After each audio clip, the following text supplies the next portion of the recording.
Yo, what was that name? You sent the there's a link, I sent public. it out to people? You said there's a Yeah, code. we haven't sent Shetty. We're about to share it right now. I got it public. I shared it on the Slack if you know how to get there.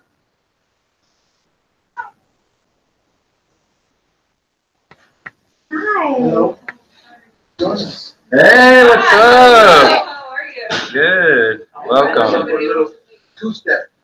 We're just trying to figure things out.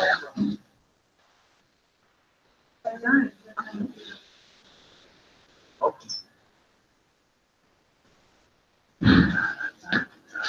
right, there it goes. I think the audio is picking up good with a lot of feed. Bro, I look like I could be your stand-up. Really? Yeah. So when we don't want Sean to get hurt, they tag me in. That would be hilarious. I love things like that. Like when the stunt double looks nothing like the That's person. it. I love We gotta shoot that before we leave. We're gonna shoot him falling down the stairs. Hello, good to see you Running. again. I'm good. Happy to be here, yeah.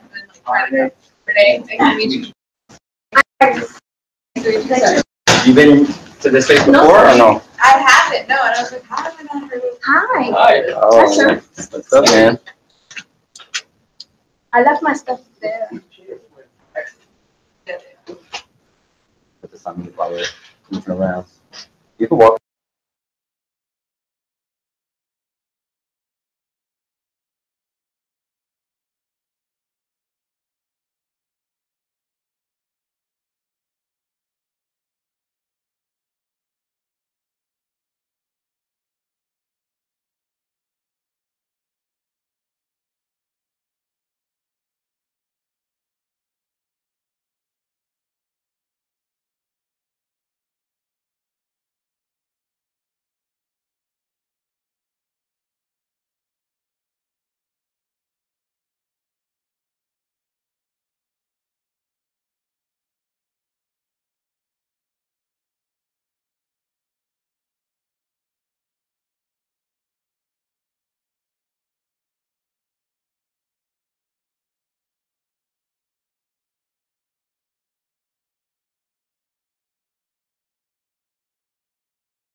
So yeah, we're streaming live here on YouTube. So if you're uncomfortable being in camera, just be mindful of that. But it's going directly onto our YouTube channel, Revolutionary Fitness Academy. So if you want to share it with your friends or anything like that, you can do that. I don't know, maybe there's a way to share the link on this screen. Whatever. Yeah. Yeah. Exactly. Exactly. So my name is Sean. Good to meet y'all. I'm the executive director for the Revolutionary Fitness Academy. And I'll explain a little bit about what RevFit is and how that works. But you're all here at the People's Forum. Who here has never been here before? I know you haven't been here. All right, you've been here before? Cool, awesome. So the People's Forum is a really amazing space. They're hosting us for this workshop, and they also host us for our weekly podcast that we do every Thursday. Yeah, cool with that. So the People's Forum, for those who haven't been here yet, is kind of a education hub for progressive and leftist politics and organizations doing educational work around that stuff. So, you know, there's different member groups that are incubated by the People's Forum. The People's Forum opened in September, I think it was officially, and they're coming out of the Poor People's Campaign movement. So a lot of great organizers from different, you know, areas, you know, from organizing around immigrant rights, you know, queer liberation, you know, Black Lives Matter, you know, all over the spectrum. Folks who are doing amazing work in education and revolutionary fitness. We come in from this health and fitness wing into that world. So a lot of the folks who are leaders here at the People's Forums are people who have been our allies for the past 10, 15 years that we've worked with closely. So when they opened up the space, they invited us to come and start doing some education work here, and we're really excited to do that. Any questions about the People's Forum? No. Hopefully one day. So yeah, so that's another thing. So the People's Forum, so they rent out the space to different organizations doing that kind of work, member organizations. So we're like a member organization. So right now there's an event happening downstairs that I think it's like a gala for a women's rights organization. I'm pretty sure that's the sense I got. So they're gonna have some dope live performances. The band was kind of practicing a little while ago, so we might get some of that dope music coming up through the glass here. But so yeah, so if there's time afterwards, definitely go check that out. So they hold different events like that and different education workshops like this, and then also now they're developing their multimedia rooms, so podcasting and television kind of production is going to be happening out of the space. And they also have a film screening room in the lower level. And then over here, they have different conference rooms, you know, for smaller education work. So if you have any bio needs, there's a bathroom there. I think it's fully functional, right? Did you try to use it right now? The sink definitely works. Did the toilet work? I didn't try the toilet. Because it wasn't working a couple weeks ago. That's why I asked. Someone else did before though. Yeah, because I haven't seen a sign on it. Yeah, successful. Yeah. Try again. Yeah. So let's do a quick round of introduction. So who you are, where you're from, and why you're interested in coming out tonight. Yeah? You ready? You want to start this way? Hi, I'm Belle. I'm from the Bronx. Yeah. Yeah. I live in Harlem. And I'm interested more in even my notion of fitness and even my idea of, yeah, even like fitness justice. I'm excited to just break down that term and really learn more about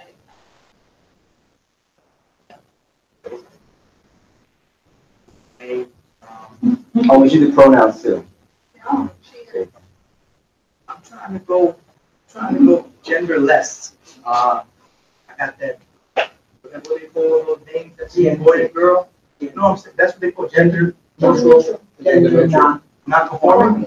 So my, you know, because my name is thought of as a girl's name, like my whole life. No, Renee. Well, this has been my experience. It's a Renee. Okay. It's just My experience. What I'm saying is, experience. sorry. No, I love this. This is important for me. I need this interaction. Well, my first name's Ashley, so. So right, so we had that exchange, right? Yeah. I was always on the girls' list in school. I want to lose out the voice. Right? What's your name?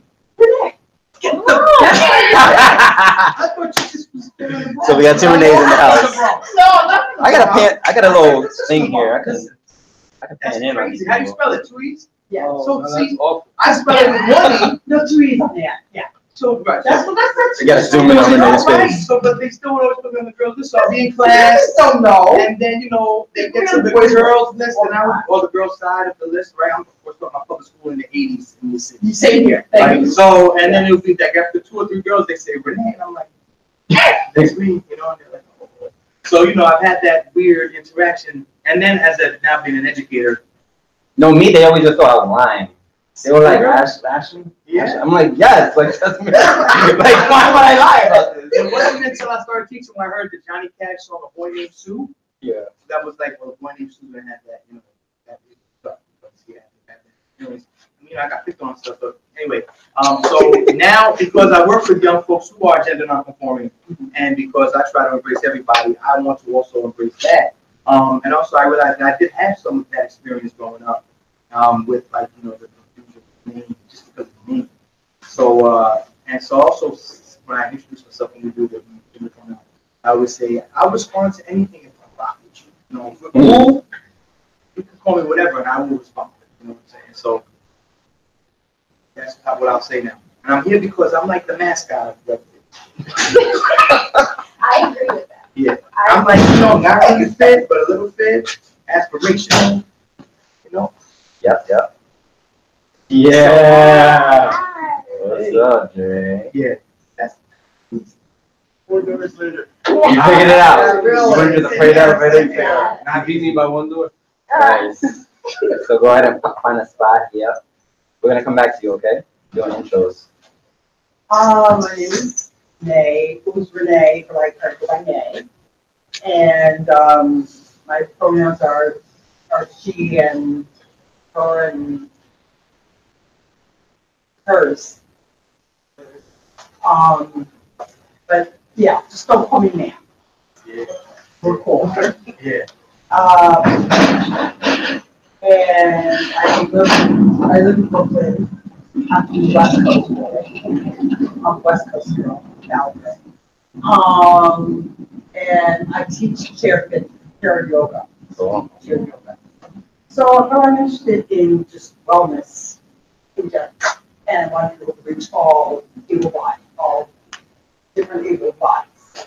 I mean, because I am a person with different able bodies. I have seizures and scleroderma and lung disease and blah, blah, blah, and on PTSD and blah. So I think that I want to learn about all aspects and how it addresses everybody. Awesome. Where in the West Coast are you from originally? Southern California, Los Angeles. Well, actually, I was born in the South and then moved to the Bronx, and then Pittsburgh, Boston, LA. My family moved back east, because the West Coast was crazy. I, as a young adult, lived in San Diego, and now I'm living here. So I'm moving going back. That's Been all over. Yeah. Nice. West Coast. East and West Coast. Hi, my name is Iris. Where I'm from, the Bronx. And why am I here? Okay. I'm addicted. My politics is not like people, and this is an aspect of justice, an aspect of social justice that I never really thought about. I work in the healthcare industry, and I see that part of healthcare and how this they treat people with insurance and how whatever. So this is an aspect of wellness and fitness and healthcare. I think that I'm interested in because there is a need to who can't access these services, and that's fitness too, like gender and healthcare. I'm Angel from the Bronx my whole life. My name wasn't a gender issue until I started getting mail. Because I get Miss Angel solo mail all the time. I do. So it's just funny because there's a lot of that here. I'm here because I'm more into the justice part. It's an interesting thing, the justice of fitness, and I know a lot of people who are into fitness. We know a lot of people into fitness, and I think learning more about what you guys do and being, becoming knowledgeable and introducing some of these people can get those fitness people more into the justice side of it. And I like community things. And I think this is great. So that's what I'm here to say. I don't want to piggyback on him, but I want to add, like, we know people like fitness, but their politics isn't what I think it should be, considering the they come from, and they are influenced by capitalism and liberalism and things like that. And it's constant to it. Yes, and I have lots of arguments with those people, and I wish they didn't think they're young, and I think that your message and what Revolution is about, like, if they had exposure, I think they would feel inside. They're not thinking. Yes. This would be Cool. I'm gonna swing over back over here. Andre. Trying to get the camera with you. No. Look at this, sir. Okay. I gotta. Oh, okay. We're good. See how that works out. This is rearranged. I was born in South America, British Guyana. I live in studies like community stuff. I'm an anthropologist by training. Medical anthropology background. Just like fits perfectly. All right, cool. So yeah, so great to meet all of y'all. And if you're online watching live, go ahead and you can leave in the comment section who you are, where you're from, all that good stuff. We'll see it later on. So again, my name is Sean Garcia. I'm originally from East Harlem, Barrio, Spanish Harlem, uptown, and born and raised there. Grew up on 100th Street in Lex by the bus depot. But now I live in the Lower East Side, where my partner's from. She's a Puerto Rican from the Lower East Side. I'm a Puerto Rican from East Harlem, and so that's how that happened. So now we're in the Lower East Side, which is not Puerto Rican anymore. It's a crazy experience. I just had like this crazy Twitter thing. You saw that with the people about SantaCon? They were like, SantaCon's not that bad. I said, yeah, it's because you're a white dude. Your experience is different than mine when it comes to SantaCon. But in any case, so I'm one of the creators of Revolutionary Fitness. I'm also the executive director. Revolutionary Fitness has been around since 2010. So we're going to be coming into our 9th year, which is kind of crazy. My background is that I have worked in the health and fitness world for nearly 15 years now. Started as a personal trainer, worked my way up in the ranks, and manager, trainers, gym manager, all that kind of stuff. And then eventually getting into more of the educational end, teaching people certifications and all that kind of stuff. And I moved up there pretty high in a corporate entity. I won't mention their name. And I was their education director for a while. And at the same time, we started creating Revolutionary Fitness. And it was for a lot of the reasons that people were kind of already mentioning, that a lot of people were kind of left out of the equation when it came to the traditional health and fitness industry. Out of the folks who are coming, was it? No, it's on. It's on. That's that little green thing at the bottom. Oh. Out of folks who have gym memberships, right? There's only, I think the statistic is only 12% of Americans have gym memberships. Out of that 12%, only half of them use it. So we're talking like 5-6% of the population are being addressed by the health and fitness industry, and we're talking about 95% of the population who's not being addressed or doesn't feel like it's for them. Maybe they're not like into the traditional forms of fitness or what that means or how it's defined by the media or our capitalism. So that was a big reason why we started creating the programming that we initially started creating. And our backgrounds, the founders, we all came out of social justice work. So we were folks who were part of the social justice movements, the suffering on immigrant rights, police brutality, all these kind of things. But we were also into health and fitness. And this was kind of before it became popular. Now it's a little bit more popular. People are talking about self-care, wellness, all this kind of stuff. But that wasn't the case around 10 years ago, especially in the communities that we come from. So we're talking about New York City, primarily Harlem, Brooklyn, and the Bronx, where we were coming out of. So in our communities, that wasn't really the discussion yet. There wasn't, Planet Fitness. There wasn't Instagram, YouTube. Maybe I think just started. I don't know when YouTube started, but there wasn't like it is now where you can kind of access this stuff in different ways. And we'll talk about access a little bit. But, so we were but really what we were trying to do was bring everything that we were learning in the corporate health and fitness industry and translate that and bring it back to our communities in a way that was accessible and digestible for our folks. And since we came from social justice work, we were, political organizers, it was also a way for us to organize within our communities, kind of in the spirit of the Black Panther Party with their, survival programs serving the people, right? Not just talking about changing society and trying to make conditions better, but while we're here living here, how can we start making things better right now?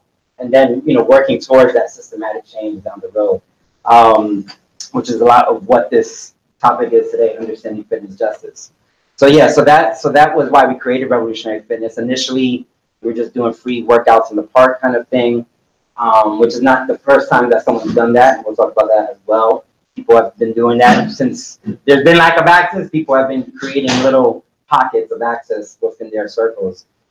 So that's where we started, but we realized really quickly that just doing a fitness class, right, like a free yoga class in the park, or having a wellness event over at this community center is great, but it doesn't really bring about any systematic change. And that's when we made the transition to being an education organization to try and empower our communities, empower ourselves with the knowledge that we have internally, and not waiting for somebody to come and give us the answers. We already have the answers and we have the tools.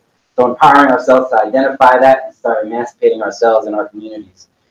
So we became an education organization and started our own curriculum, our own certifications, our own courses, and with all of our education giving that social and economic perspective. So I'm not just talking about like what to eat, oh yeah, I gotta eat salads and I gotta drink green smoothies and all that stuff, but the reality is that most people don't have access to salads or smoothies, or don't have the nutritional education on how to make those foods or to buy those foods. So when we talk about access in the wild, it's more than it just being there. It's also like knowing what to do if it is there.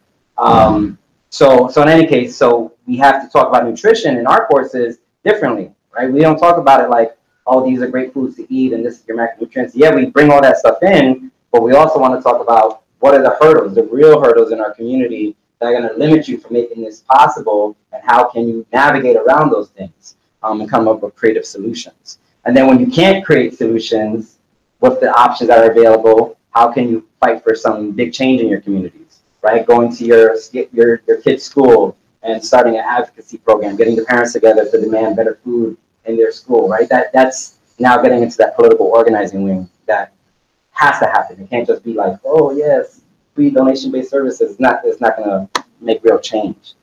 So we've been doing that now for about 5 years, the education stuff. And we started our own certification program 3 years ago. And we also now have affiliate locations. So we've expanded out of New York. We originally, we started in Harlem and the Bronx, but now we've expanded into 14 cities around the world. So primarily in the US, but we also have affiliates in Europe, in Sweden, and Denmark. That's kind of where we're at right now. That's a good summary? Yeah. Questions about that stuff before we get into the topic at hand about our history? Yeah, that's all you did. No questions? Cool. All right. So the topic, understanding fitness justice. Like I said, we're doing a monthly series here at the People's Forum. And so we always like to start with what our primary term that we use for our orientation, which is called fitness justice. What does this sound like to y'all? Some of you already have been saying it, but have you heard anything similar before when you hear fitness justice? Any similar terms you might have heard before? Disability justice. Disability justice, yeah. So what's that? Disability and social justice. About the rights of people with different bodies. So there's people who are living with disability who are facing injustice because of their disability, right? There's restrictions in society, maybe to stay healthy, to work out, Cool. Travel. And so out of that stems this disability justice kind of work to try to address those issues. The piggyback on that is that with all injustices, there was an active movement to erase those people, to make them disappear, similar to race and gender, keeping women in the house, and now it's unjust. So the people with disabilities are advocating for themselves because no one advocates for them. Right. Yep. We didn't have a fight, right? So it's like the suppression of those people and then the same people fight for their rights because they did that. It's human. So that's a good example. Any other examples? Maybe that are related to health? Any other movements? I feel like the first time I heard the phrase fitness justice, I always imagined fitness being a luxury. It's not something that was ever an integral part of my upbringing, right? So, we played basketball, we played football, baseball, but it wasn't like we were trying to work out. We were just doing that because that's what we did. Maybe people rode their bikes around because that's what we did, right? And then it wasn't until, I don't know if there was if this coincided with it. I feel like when money started being made and people realized that they could make money by selling memberships and stuff, where then gyms became a thing, and we know that like diets, stuff like that, that's an industry. So, but they're only going to target people that have the money, right, the disposable income to be able to pay for this kind of stuff. So I feel like then that's when you get the marginalization, right? So the communities that are typically not serviced aren't part of this fitness boom or movement. So then, whatever, the whatever foods and activity levels and whatever your experience is because of your culture, it's not even considered, and then more money's being made, so more things are made to target those people, and so it becomes a situation where we're becoming unhealthier, and it's becoming a human rights kind of situation. So I guess there would be a need for some sort of response. I was thinking about when I was a kid, and it wasn't like you ever really considered access to buildings, and whether they were ramps, and I remember there was this movement, the ramps. I remember curb cuts and all these things being something that were like part of new construction. They had to have some sort of way to help folks that were in wheelchairs and stuff like that. And so it was like, now that's just the way it is. But it didn't happen because people were like, oh, this is a good idea. It happened because of disability. And it wasn't like every building had that, right? It was like, nah, there's no elevator, there's no curb, there's no ramp. You can't even go there, right? Like that was a real thing. I remember experiencing that as a young person. It's like, nah, that's not even a place we can. Certain folks can't go there because they can't access the building. You know what I mean? So in the same way, I feel like we all need to be healthy. It's not just a rich person thing. You know what I mean? So I feel like I never thought about the need for fitness justice. You know what I'm saying? So it makes sense that we need to be able to understand. Yeah, for sure. Yep. Just off of what you were saying, like accessibility to meet people where they're at, and really providing different ways and tools for different communities to access fitness and health and wellness. And I think justice is something like for all, so like fitness for all, health for all, and then it's not just for rich people, it's not just for people with disposable income, but people, all people in all communities. And I just think it's a really important term. Yeah, for sure. Yeah. Like the word that you piggyback on. Yeah. So the word that came to mind when you spoke was what I was trying to find is like inclusiveness, like cultural sensitivity, like even people with disabilities, even if they have the ramp, sometimes the whatever the service is, whatever the event isn't culturally inclusive, they're treated, there's an otherness, and part of justice is everybody, like the fitness for all, the justice for all, but it's like you belong here, not we just invite you belong here, we're inclusive, we want to understand you, and we want to make it so that you can also participate 100%, not 20%, not also understand like we exist, the people who are marginalized exist. We are not. Yeah. But we do. And this idea too that there's an industry behind it, and that as the industry grows, which it has, there's been a boom in the health industry, kind of what Renee was speaking to. You know, it's popular now to be healthy and to eat healthy and to go to, you know, do yoga and CrossFit and all these kind of things. And so with that growing industry, it heightens the marginalization. It makes it even more just the people at top who can access these really luxurious things. And then folks who are not from those sectors, not only is it, you know, oh, I can't access this stuff as easy, but then it also starts that internal oppression where, oh, maybe I don't deserve this, or maybe I don't deserve to be healthy, or maybe there's something wrong with my community for the conditions that they're living in. Or maybe I really just can't. And then I think that mentality, so there's like a wall now because I can't and I haven't and my mom hasn't and my dad hasn't, and so we just are no longer, we are not healthy. Health is not an option for me or my community. I think that's what's concerning. Well, let's keep going with that, because I think that's where we want to go next. How is our definitions of health and being fit, how is that defined for us in this society that we live in? Who makes those definitions? So, all right, so white folks, why would white people make those definitions? They define it. Yeah. Even things that came from other communities, like yoga is an example. Now they define the other face of it, even though it's not part of it. The people culture are race, and it's race. So yeah, So the powers that be, folks who are running a given society, are going to say that this is, they're going to define it. They're going to make the terms. They're going to say this is what it looks like, that kind of thing.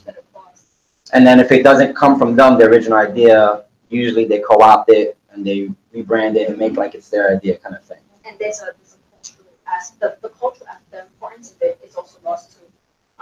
Even with yoga, like there has to be a reattachment to what's the whole point. Now it's just yoga. Like when we were, I don't know what class I attended, but when we were discussing how when you do certifications, how it's all about how you can twist yourself in pretzel, and that's not really the point of it. The point of there's other things like internal stuff, mental stuff, you know, making sure you're moving right, you understand your body, and all these classes and certifications talk about, you know, can you do these things, and it makes it really inaccessible, or you don't want to do it, and there's a wall because I cannot put myself into a pretzel. I would never be able to do it. So, it's also what you're supposed to look like. There's an image of what's healthy. There's people who don't look like that who are healthy, but we're told they're not because they don't look a certain way. So what's some of those kind of images? I mean, I'm going extreme because the first thing that popped in my head when I just thought of that was how I had a friend who a long time ago went to like a professional wrestling school, and what they told him was you can look like Yokozuna. Everybody remember Yokozuna? And like Yokozuna will run circles around you in the rings, even though he looks that way. Not that he was the healthiest guy, but that's like an example of somebody who can do things because he looks a certain way you don't think he can do. And you know, fitness is there are things you should be able to do if you're fit, but I think we add. Huh? I mean that's what I mean. Like I there's can't do a something- zumba class, Right. so I'm very fit. I can't do it. Class like 20 minutes in zumba class because my lungs are just Right. not. Yeah, so But there's no picture of But that. not only that, you're supposed to look a certain way. Like if you haven't reached Yeah. you know, you're not wearing a certain size or whatever it is, people will refuse to say your shit, no matter what you can do. So there's an image standard, and there's also some performance standards that are kind of arbitrary, that are made by the powers that be, folks who are making money off of these. I like that Yeah. definition that I saw on the website. I don't know, conversation militarism. That's so true because 4 or 5% of us are military people who fit the criteria, and the rest of us wouldn't. So does that mean we don't fit in the fitness world? We can't do anything that can fit, not fitness world, but in the world, in our world, us fit? And also, a lot of us come from nations in the world where the U.S. military is not something that we want to connect with. Yeah. So when you go to a boot camp Well, and someone's a drill sergeant, that's a whole nother subject. yeah. Cool. All right, so let's keep going with it. How are these definitions made? Hello, how you doing? Hi. Yes, always, and forever. All right, cool. Anyone wanted to add? So we're just defining, or we're talking about how our definition of health and fitness is made. So we're talking about the powers that be in the United States. That happens to be, folks with money, and then that happens to be because of the historical development of this nation, primarily folks of European descent. Anything else to add? Or is that just...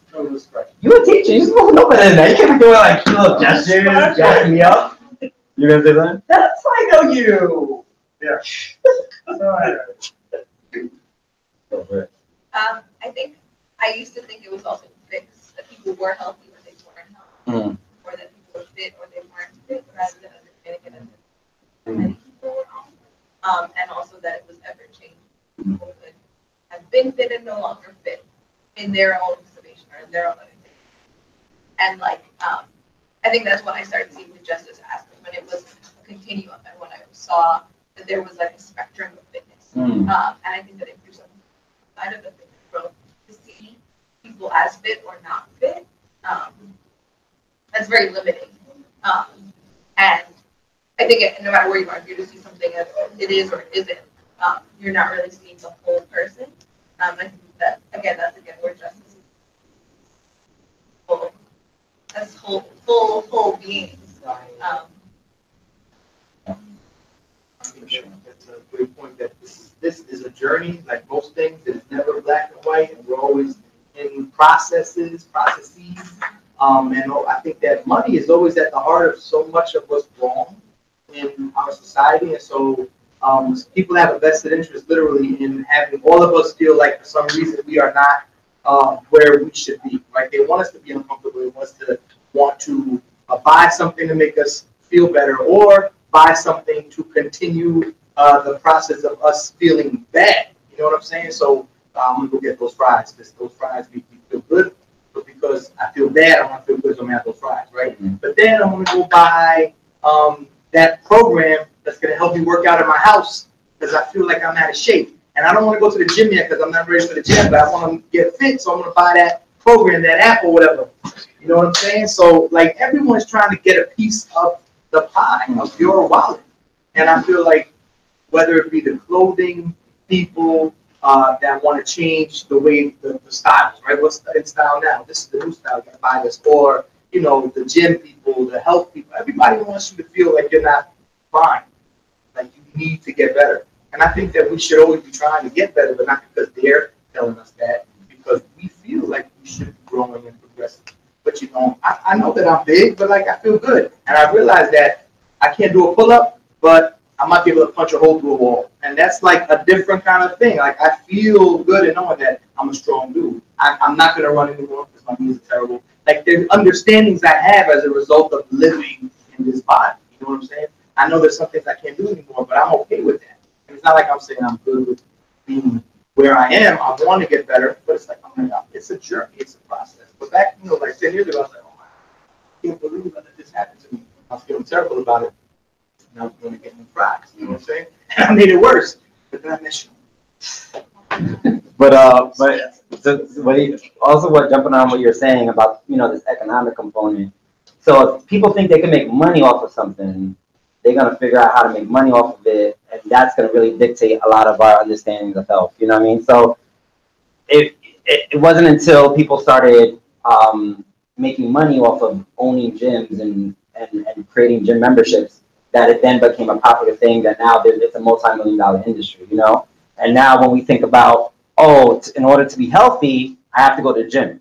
That's how we think. In my house I could do something, but it's not going to be the same. I need all this fancy equipment, to really be effective, which is a definition that's been placed on us, an arbitrary kind of definition. Y'all settled yet? Y'all ready to do? We did some introductions. So who you are, where you from, and what brought you today? Gender pronoun.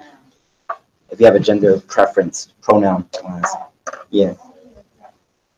Mm-hmm. Mm-hmm.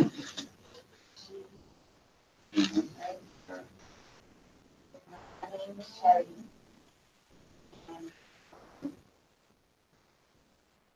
I came here, well, I'm from Harlem, believe me, but I came here because I actually feel like I've always been an exercise person, and now that I'm at a stage where motherhood wasn't a problem for me before, but now I'm finding it harder to juggle, which is weird because he's getting older. But You were told that it was gonna get easier as they got older. that's the conception. But with him, he actually is a fitness person like me. So now what I started doing is incorporating him in my workouts, and he actually enjoys it. Like he looks forward to it. I did notice too that because I'm 32, so like I'm like, oh wow, I can't like eat everything I like. You know, I just realized that this year, and I'm like, wow, like I love potatoes, I love pie, and I can't eat like that anymore. But I tried doing the smoothie diet. That was something that helped me. He doesn't really cook, so get that at home. But I just realized I'm like, you know what? Everything that I heard is actually happening. Like my metabolism has slowed down so much, I can't even believe it. Like it really has. And with juggling, if you're in school, you're working, and like I said, motherhood and everything, it's like it's just getting harder to, you know, factor in exercise. And I'm sorry, what's your name? Renee. But he said the factor of the money. Mm-hmm. That was something too that I'm thinking in my head, like, you know, I know there's ways to get around it, but now with this whole vegan movement and everybody wants to be a vegetarian, it's like even places I go into now, if I want a burger, they're like, oh, we have this tofu burger. I'm like, I can't just get a regular burger. And then it's like $8, $9. So sometimes I'm just left with like drinking a yogurt smoothie or something, and you know, I don't know if that's good enough. I don't know if I'm doing right by my body. So I just need to learn how to get all the aspects of my life like in order, like prioritize, and figure out a way to also, like you said, be economic friendly, is working out. Learning about balancing food and how can I just like not worry about the metabolism thing, not worry about the mommy thing, but just all around, you know, wake up and say, okay, I'm healthy. I don't have to, you know, stress myself out when I look at, you know, my pants and I can't button them. You know, like I don't want to worry about that anymore. It sounds small, but it does weigh on you, like on your mind over like every day, you know, throughout the day. Especially if you're juggling so many different things, Right. you know. Mm-hmm. Yeah. Cool. And so we mentioned in the beginning, but this is the first in a series of workshops that we'll be doing here. I think it's every second Thursday or every third Thursday. I forget. I think it's every second Thursday. And next month, actually, we're doing eating plant-based on a budget. Because it is, if you're trying to bring more vegetables and fruits into your life, it's like, how do I do that, you know? When I go to the supermarket and it's like super expensive or like it's bad in like 2 days, you know? So we're gonna talk about that next month. So definitely come through. You wanna introduce yourself? So your name, where you're from, and why you came out today? You don't need to if you don't want to. My name is Ron, and very good. And like this, the hours ago, this.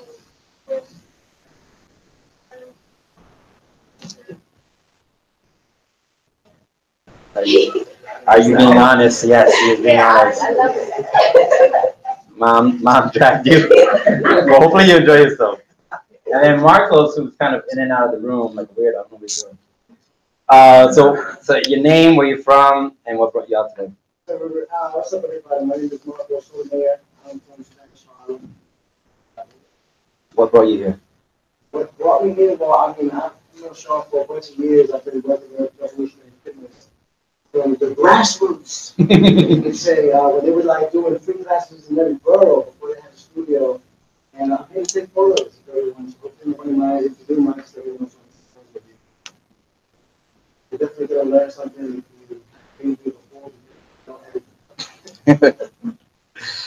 Right. Not the Nice. angle, because, you know, I don't know, but like, you don't want me to open that up. No, it's We cool. don't Whatever. have what? Whatever's I happening. get it. I'm just, you know. Yeah, zoom it out. But if Zoom you it out. want to be in there, just get a little slide. The Renees.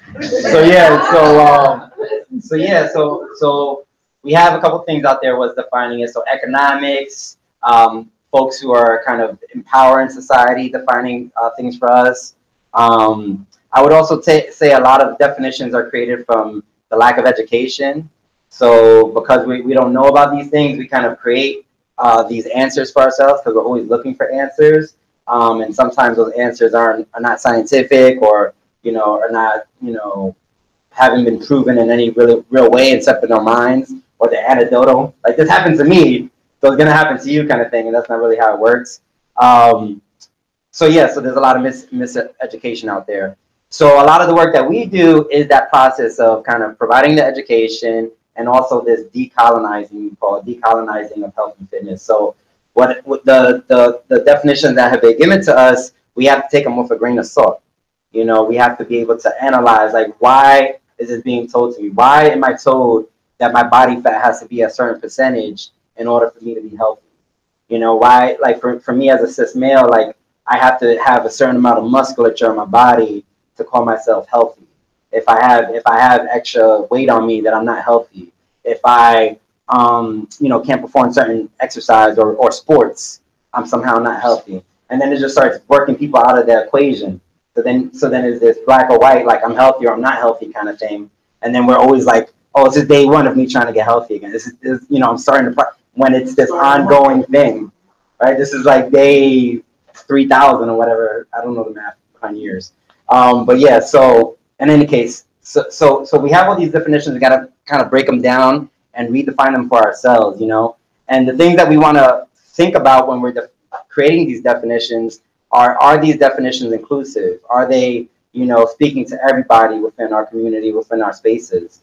If I'm starting to create a standard, like a physical performance standard, like, oh, to be healthy, you got to be able to do 10 pull-ups.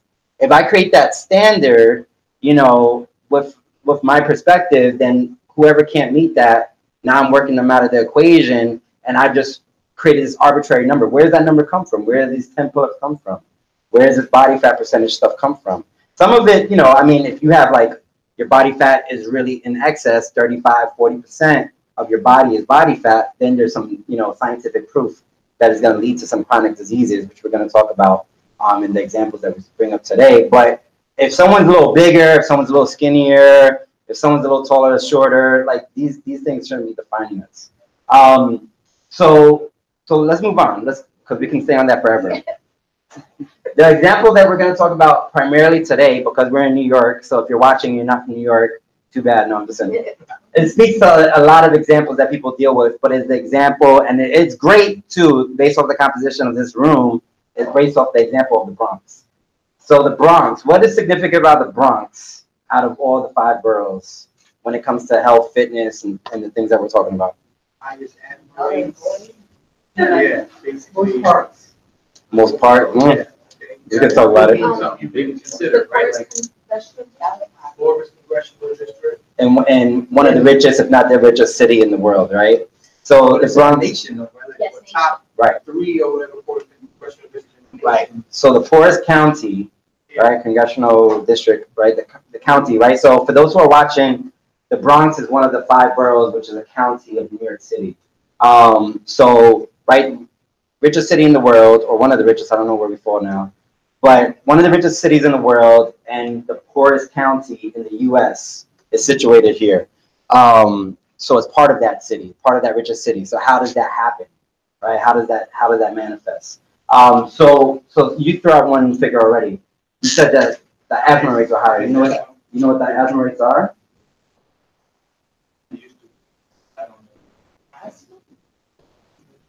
That asthma? Yeah. 4 times higher than national average. Well, 4 times higher than national average. Why? You know? All those trucks. So Hunts Point is home to what's up? Man, what's up? You coming in here?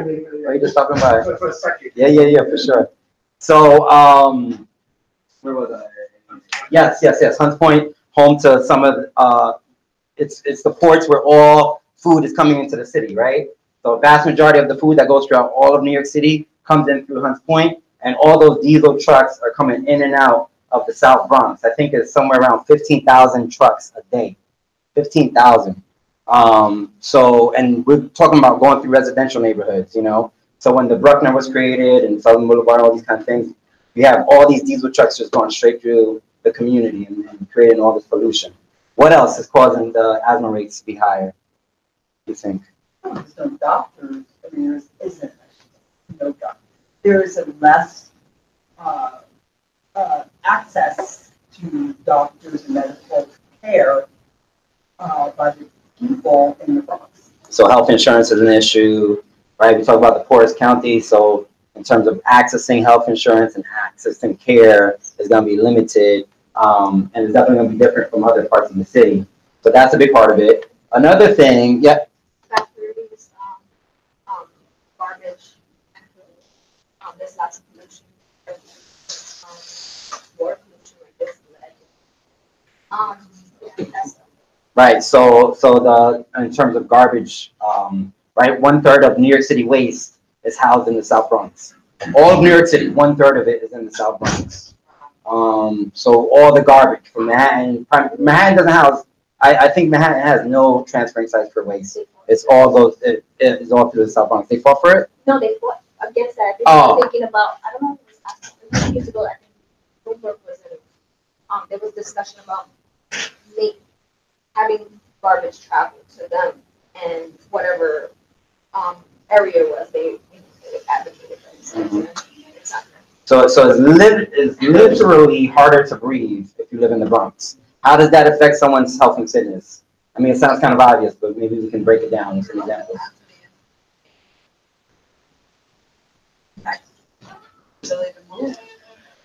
Anywhere. So like legit, if I go and run on a track in the Bronx versus running on a track in Manhattan, it's gonna be harder for me. Legit, like scientifically, it's gonna be harder. So it's harder for me to even want to do healthier things because it's, you know, it's frustrating because you're like restricted. You got asthma, your lung capacity is low. You see other people struggling in the same kind of way. You know what I'm saying? I'm saying on motivates people. Right? It's an extra thing to fight against. And to do fitness is a hard commitment to just even get up and do it. You know, so imagine now there's an extra layer. Forget it. You know, you gotta really fight through it. Mm-hmm. Asthma is a tough. It's a label. I remember being a kid. The kids who got asthma didn't get picked to play two-hand touch. Mm-hmm. So not only is it a struggle for you personally to get up, your friends don't want you to play with them. Like, so you're losing out. Mm-hmm.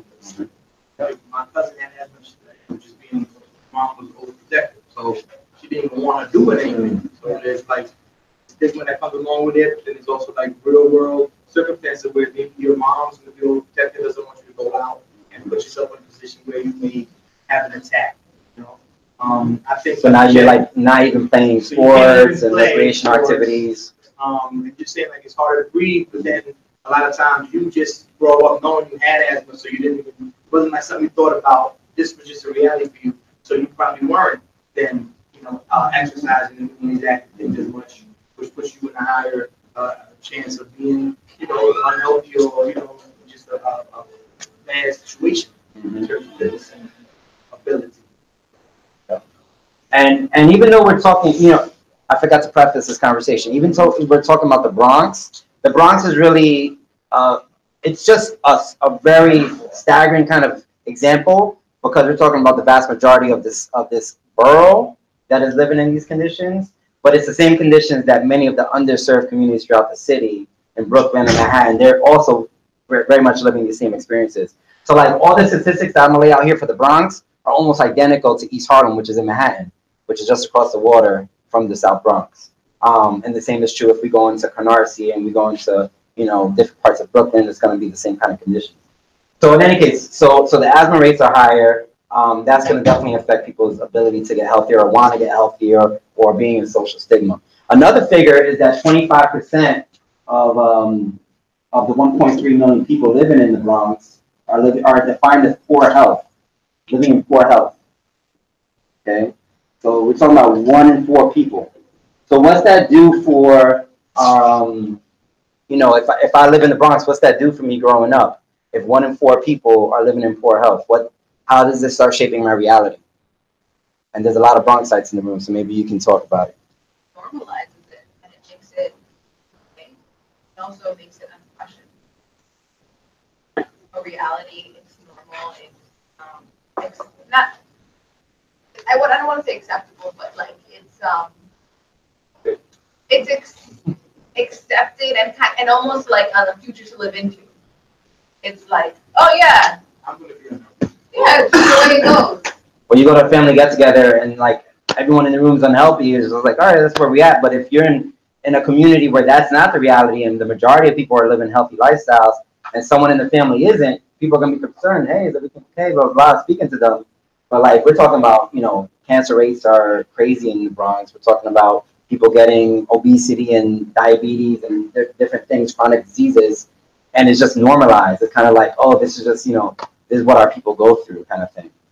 So then it becomes like if I'm trying to change those conditions, if I'm trying to live outside of that, it's like I have to be a superhuman, not only with my task and my everyday activities, but just like mentally, I got to kind of like break from that. And sometimes that causes in communities that are, overly oppressed, it creates kind of like I'm ashamed of my community and I'm no longer part of my community. I'm the healthy one. And sometimes people try to make you feel bad, like, oh, you're the healthy one, get out of here, you want to hear all the healthy stuff. And you're like, dang, like, I'm just trying to be righteous, I'm just trying to do good for my body. So it's just kind of pitting each other against one another that starts happening. Yeah? And I definitely have to say that's a fact. That happened to a friend of mine in college. Her sister started calling her like the skinny white girl. And she started losing weight. And it kind of like was a little funny, but then it started hurting my feelings because she's like, I can't believe my sister is playing me like this. Like, really was going around. Look how small my sister looks, right? You see she's so skinny now? She's like one of them white girls downtown. And I'm like, what is wrong with your family? But that was the condition. That was the condition. They were joking, but they were kind of serious. I think that what you said, the mental stress of trying to be the healthy one in your family, that's a reality I think is tougher than actually getting up and doing it. Getting up and working out and doing it is also tough, but when you know that if you're trying not to eat meat and you're Latino and you go to every meal and they got the food chops, they got everything, and you're like, nah, I just want rice, beans, and you probably can even have the beans because they got pork in there too. Let me get some rice and some of the vegetables, and then look, they're gonna start clowning you. They're gonna call you all kinds of names, and this is your family. So like that's a reality in our community because these statistics are a reality, right? Like this is just normal for us. So if you want to be the one that's trying to be healthy and be right, you're getting clapped. Sometimes it becomes a negative thing, yeah. Yeah. So, Iris? Yeah, I just want to ask that because like I used to be 400 and I lost weight doing things that weren't acceptable to my family who were not at the best health. So like when I would run and I started running, you get a runner's body, you get a runner's face. I was used to say crazy, oh, you're hurting your knees, or I would go and the topic in whatever family event, the topic became like how much weight I lost and how I'm getting too skinny. Please eat. I was a vegetarian. This was a problem. When I was like fixated on what I'm eating, conscious of what I'm putting in my body, like I was moving towards more vegetables and fruits. They would like work to try to sabotage me or like shame me. If I would bring my own food because they eat it, the name is so good.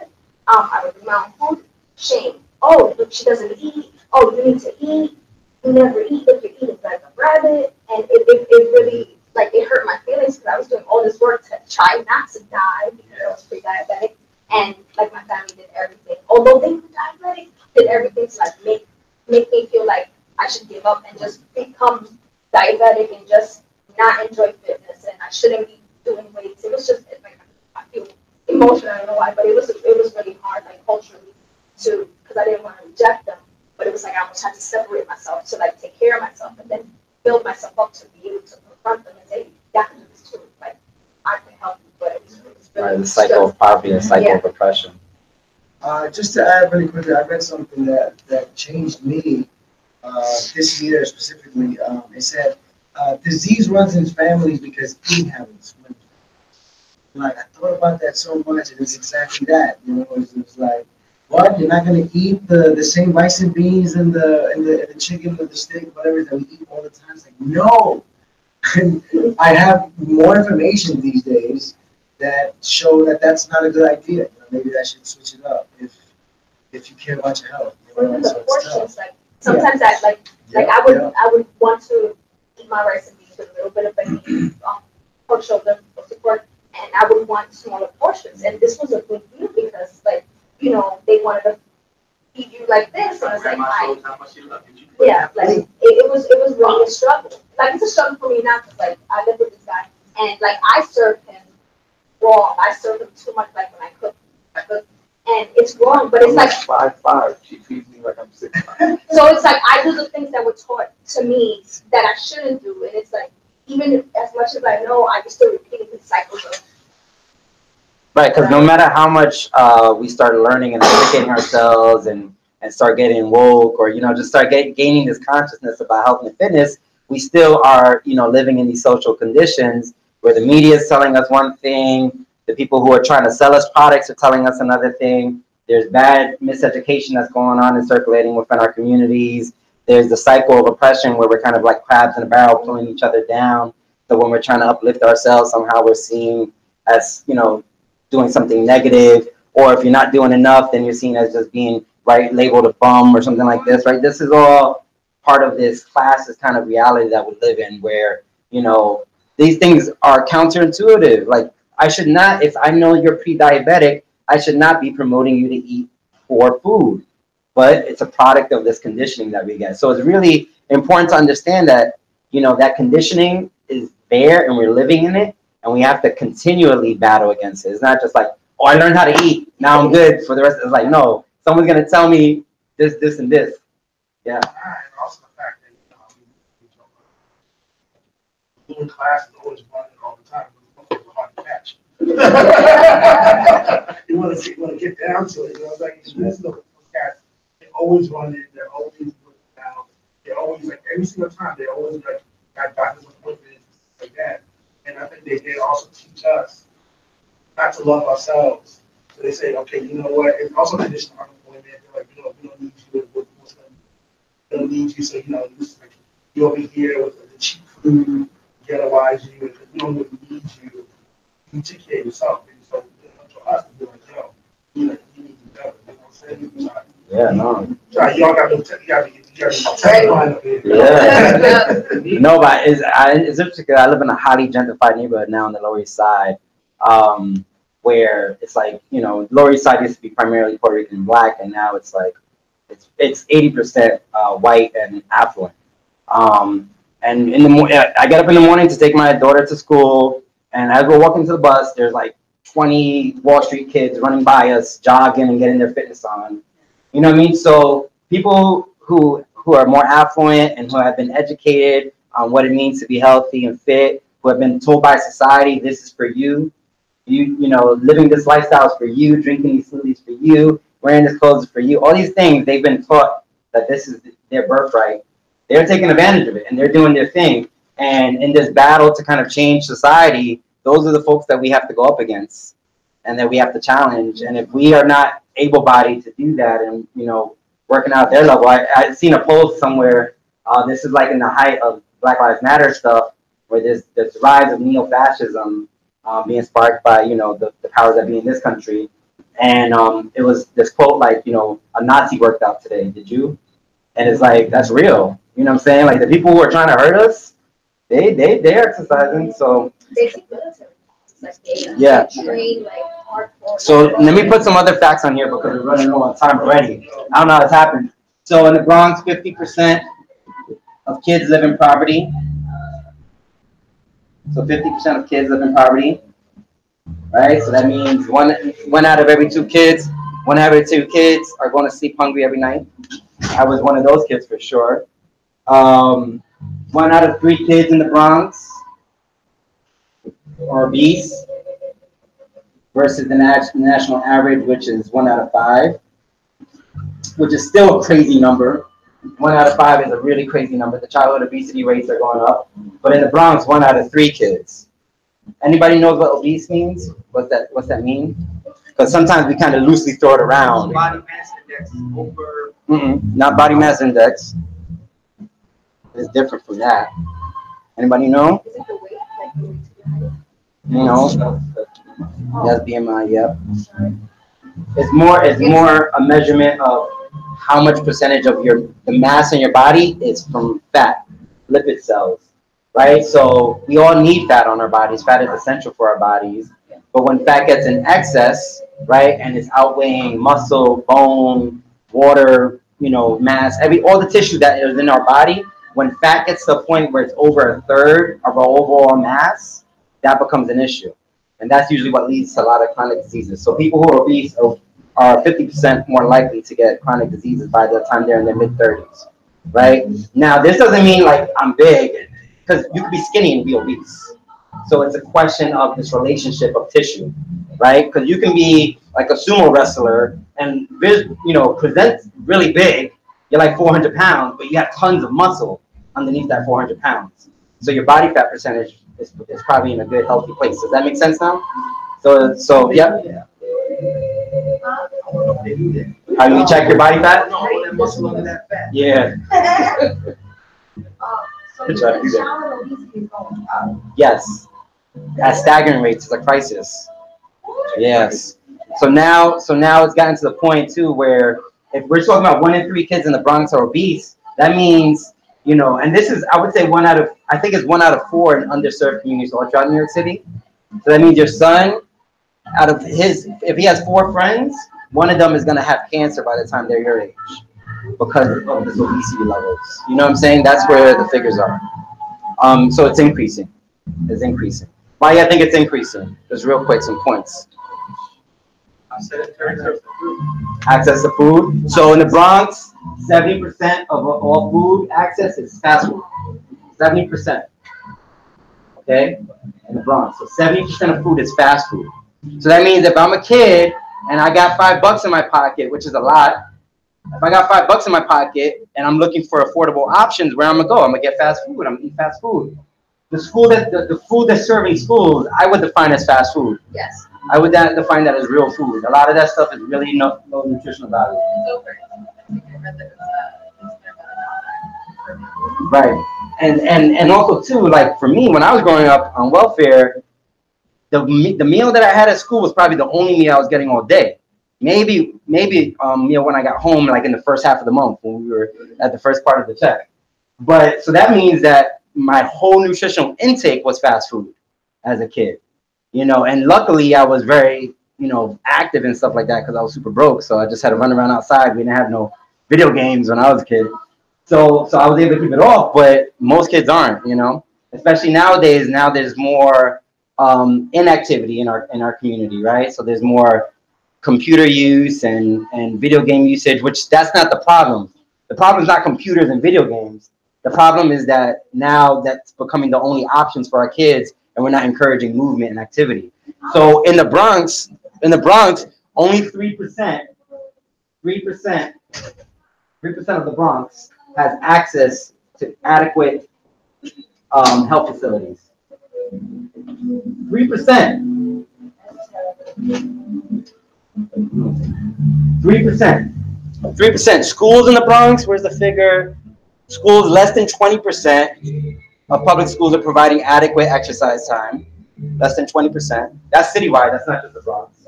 And then if I go outside, access to health facilities. Now, you mentioned there was a lot of parks in the Bronx. But what's the issue if there's just a park and there's not programming and things attached to it? That's where drug dealers head. So there's drug abuse or unsafe conditions, you know what I'm saying, criminal activities, people getting raped, harassed, these kind of things. There's also, I think the biggest enemy in the parks is the police. Yes. So police patrolling, over-policing our communities, making us feel like criminals. So like no one's trying to even go to the park these days, Well, the parks that do exist, Portland, Pelham Bay, are really not welcoming people of color at this point. So even though they're so, maybe not publicly so much, I don't really think that's not really, that's still sort of a white neighborhood. So if you did go there, you probably wouldn't be received well by people that were either there or lived around there. But Portland's an interesting one, right? They have colleges there, and that neighborhood is, I would say, that might be more mixed in terms of the demographics, but the people that are there are the high schools go there to practice. You know, people are running around the track. So if you're going there and you're, you know, a person of color, even trying to use the same facilities, probably not going to be welcome in the same way. So when I used to teach in the Bronx, you know, the small school movement where they're converting all these bigger schools into small schools, there were no gyms. It was a classroom converted to a gym. So, you know, all these mental issues that we have as a result of these numbers, nobody wants to play gym in a classroom. We had a rope that went across the window to a nail in the wall. That was the volleyball net, right? We put up a legit milk crate for basketball. It's like messing around. Like some of the kids were playing because they wanted to, and you know, we would still be doing stupid stuff like trying to dunk on people. But it's not a real gym class. You know, it's like a space. The gym teacher got some stuff donated, so we ended up getting two classes. But it was not a real gym. So the motivation to participate, it's like, why would I want to change and get sweaty to do what? Go to my next period? Nah, I'm not going to participate. Well, and then also too, in schools, a lot of the sports programming are made for boys. The funding is for boys sports.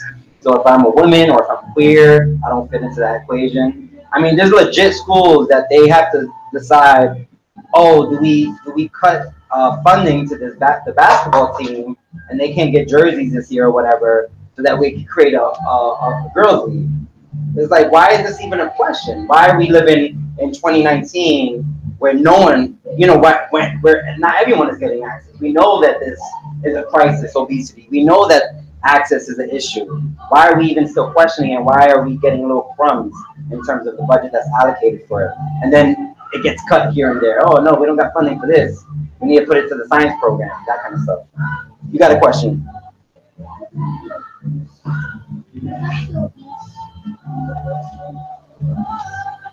What is really obese? So it's like, so you know, if you had your body and you cut it in 3 pieces, if one of those pieces was all fat, that's what obese is. So 33% of your body is fat, and that means you're obese. 33% or more. So there's a lot of people who half of their whole body is all fat, and so if they're looking like that, it's gonna catch up to them, and sooner or later they might get cancer, they might get diabetes, things like this. That makes sense? That is the BMI, by the way. That is.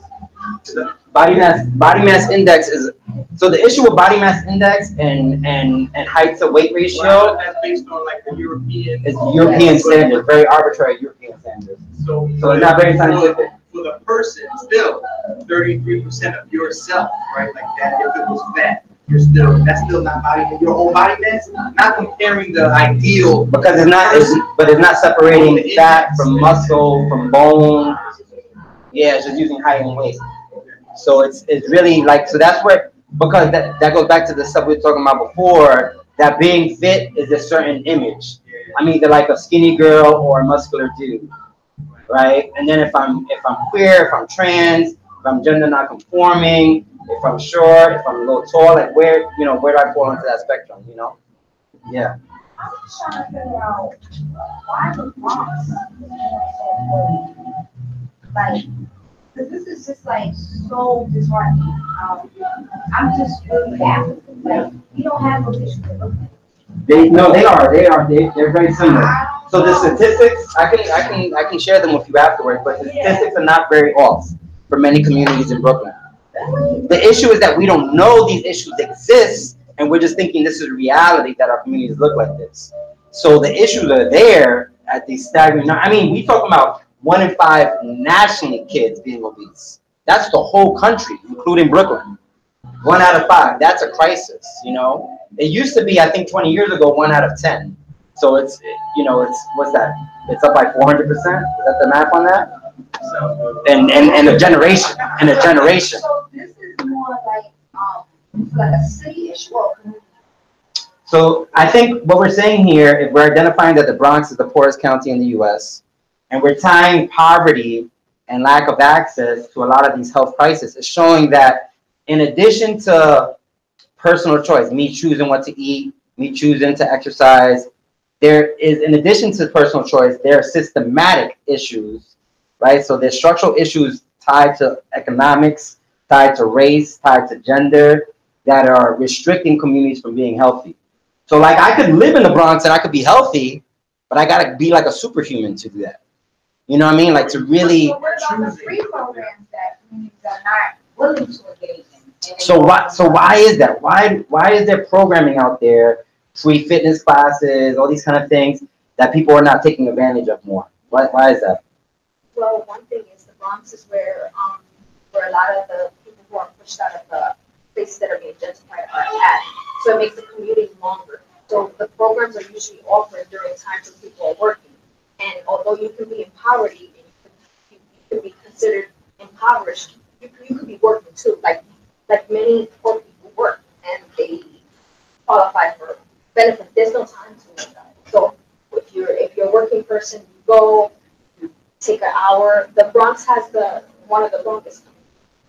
Well, so if you're poorer, there's more things you're doing more things. You have to work multiple jobs. You're in school. You're probably a single parent, single parent in a single parent household, right? The rates of single parenthood is higher in poor neighborhoods, right? So you're dealing with more stuff. So to think about like going to do a yoga class, you even said it. As you get older and more into motherhood, you're like realizing this is hard to weigh. This is hard to balance. And these hurdles, and so imagine if you're on a more rigid fixed income, and that the services that are being provided in your community don't match up with your time, your schedule, or like I get home from work, all I want to do is like relax. The last thing I'm trying to do is think about doing a yoga class. I just want to chill. I've been working all day. I've been, busting my tail. I got to feed my kid. I got to wake up early to get them to school. I ain't trying to do yoga right now. But I know in the Bronx, that Bronx Terminal Marketplace, they actually did a whole month in May that was strictly geared towards fitness. Did you know about that? Yeah. I actually went to that. Yeah. And people were like, "You came all the way from where?" They were like really like shunning me for it. They're like, "I would never." And I'm like, "Well, I want to try something different." But I found time to do it. Mm-hmm. And my thing is, I don't know who's the not the blame, but who is the one to find a solution? Mm-hmm. If it's not your community, if it's not the city, and you can't do it, then what are you going to do? Well, so for instance, Revolutionary Fitness, we've been offering free or low cost programming for nearly a decade. And, for instance, we'll have a class in a park where maybe we get 10 people to come and that's good. We get a good workout in, but we're literally adjacent to a housing project that's maybe housing, a 250,000 people. So this free class is not going to do it. It's not going to change the conditions. It might make it better for the 10 or 15 people that came, but there has to be more structural, systematic things that are changed in this housing project in order for everybody to be able to access this stuff. So that's one thing. The other thing that I think dictates it is that we live in a capitalist society where if this thing doesn't have a monetary value placed on it, in our mind, we don't think it's valuable. So for instance, we'll have more people come to a class that we charge $20 for than a class that's free. We'll have more people come to the class they got paid for. Because the free class under capitalism, they're taught, oh, there's got to be something wrong with this if they're offering it for free. Or in the hood, if something's offered to me for free, I'm going to second guess why. What are they trying to get out of me? You know what I mean? Who's making money off of this? Now, What's that, they thinking, oh, well, everybody's going to talk about yeah, or that's a social status view. But that's part of this mentality that's being taught to us. You just said you went, you saw it out, and you went, and they was asking you why you there. Yeah. So that is certainly why folks are trying to go, because they don't want to hear what people like the mental duress that we are put under when we're trying to do things that are better for ourselves. Oftentimes is the barrier, right? Yeah. It's like, okay, so I'm trying to do my thing. I'm coming from Brooklyn. I'm coming from Harlem to the Bronx. I would never, okay, what's the problem there? And it's not their fault. I'm saying there's so many factors that there's not one solution. There needs to be 20 things happening at the same time to solve the problem. And because no one's going to make $1 billion, no one's going to come and say, let's get these solutions going. We have to want to do it. And schools that take so many and so much. I think when we look at these numbers, we're looking at communities that don't have that political power to say, no, we don't want 15,000 trucks a day coming through our neighborhoods, leaving all this pollution behind because they're not voting. And why aren't they voting? Well, because they're not able to get to the polling places. Why aren't they, like, the problems keep on going when you look at all these challenges that we're facing. So it's not like there is an easy solution. So what happens, when you see there's no easy solution, what happens? We say, damn, this is just how it is. You know what I mean? Right, and that's why it's crazy. But that's why it bothers me too, because like Michelle Obama, she's the one that put Shape Up NYC in place, right? When she put the Shape Up NYC in place, she did it for all of them. I even go to a lot of classes where, like you said, it's 5 people. My thing is, if the president's wife puts that initiative into place, and you're still not able to ask them.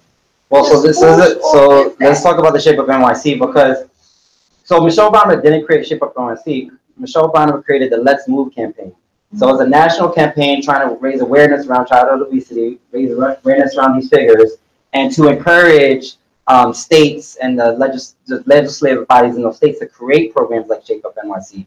So it's out of that campaign that things like Shape Up NYC was created. Yeah. Now, Shape Up NYC, it seems like, oh wow, this class is happening all over the city. But what happens is that the way that these classes are developed is that they identify low-income neighborhoods that they want to do a class in. They'll allocate some funding. It's a 6-month contract.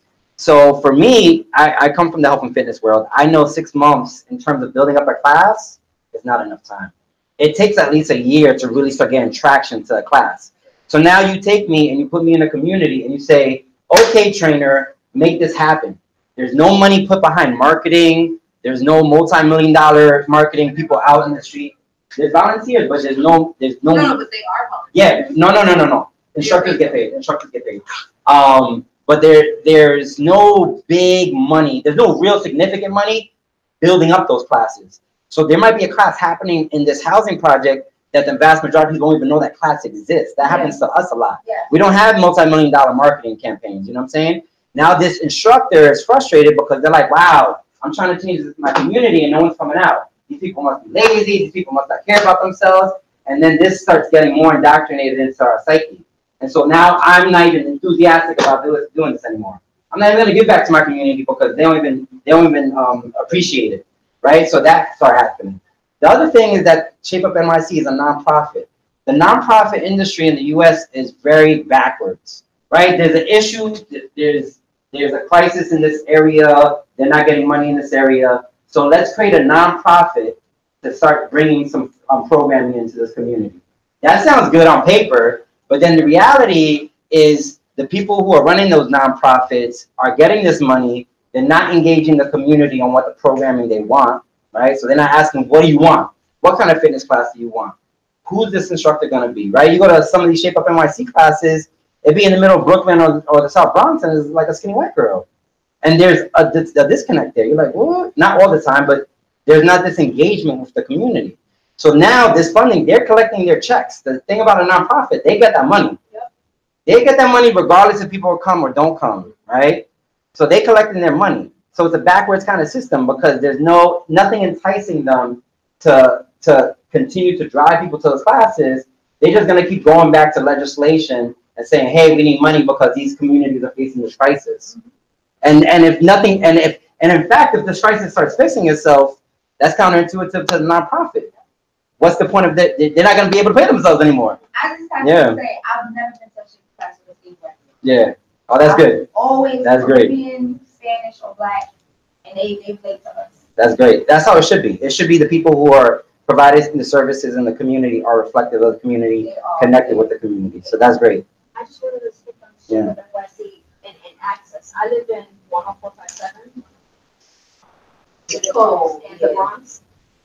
It was when I was a teenager, the capital of HIV. Most young people had HIV/AIDS. In that zip code and anywhere else. Anyway, Shape Up NYC, there are no community centers by me that I can access. I have to go to, because I looked at this, but I wanted to get the 156th Street, not close to me. 149th Street, I could get there, but it's not in my community. It's not in my zip code. I have to take the bus and go to 100. So the crisis is so real that even with these classes that are being developed, it's still not going to reach everyone. Yeah. So it's like, yeah, we have personal choice to exercise. Like, I don't even need to go to class. I can exercise in my house. That's a personal decision. But there needs to be that education. There needs to be support. There needs to be social structures. That's why we created our organization, is to provide that kind of support and education so people feel more empowered to not only go to these classes or work out in the house, but like, dang, there's nothing going on in my neighborhood. Let me make something. Yes. I'm into fitness. I like exercising. Why can't I teach a class? And that's why we created our organization. Yep. I think also what's fascinating is that, you know, one-off class is only going to teach, sorry, you were saying that earlier, but also, like, to lose weight is 80% of what you eat. You could be working out every single day. And I think that that's, you know, we have all this misinformation in the health world, too, where people don't really know what's the truth or what really is going to work. And that, I think, causes a lot of frustration. And it does feel like there's nothing you can do. It does feel like you're already defeated even before entering the room. Because what is one yoga class going to do? Right? And the issues are huge. Huge. Just thinking back on that, I read somewhere that for health and fitness and obesity, like poor people are sold pills, push pills and processed shakes and those kind of things that are supposed to be quick fix. And people with money are pushed like how you act. Like the programming is different when you're poor, and the marketing is different when you're poor versus when you're affluent, and you have the access to all the healthy things. But for us, for people who don't have the money, it's like swim fast, take some pills, Benadryl, and those kind of things, and that adds more to the confusion and more to the fetishism. And it also it's a multi-billion-dollar industry. Pills, and somebody's buying that, and it's usually not the people. That's the counterintuitiveness of capitalism. It's Yes. like, in fact, this society makes more money off of us being in poor health. Yes. And being Right? So they don't really want us to be emancipated and be living healthy lives. They make more money off of us being in poor health than they do rich communities going to yoga classes. Right. The multi-billion-dollar industry with the pharmaceutical industry and all the quick fixes and the fast food and liquor, industry, that's by far making them way more money, And that's why it's no coincidence that in a community where we're not educated and we don't know how to navigate our health and fitness, we don't understand our bodies, right? We haven't been educated about that. We don't understand our nutrition. We don't understand movement. It's very easy to take advantage of us. And that's what they're doing. And so we create our organization like, no more taking advantage of us. We're going to educate ourselves internally, and we're going to create, pockets of emancipation to start battling these ideas. So let's transition to kind of what RevFit does, because we're coming near the end of the workshop portion for tonight.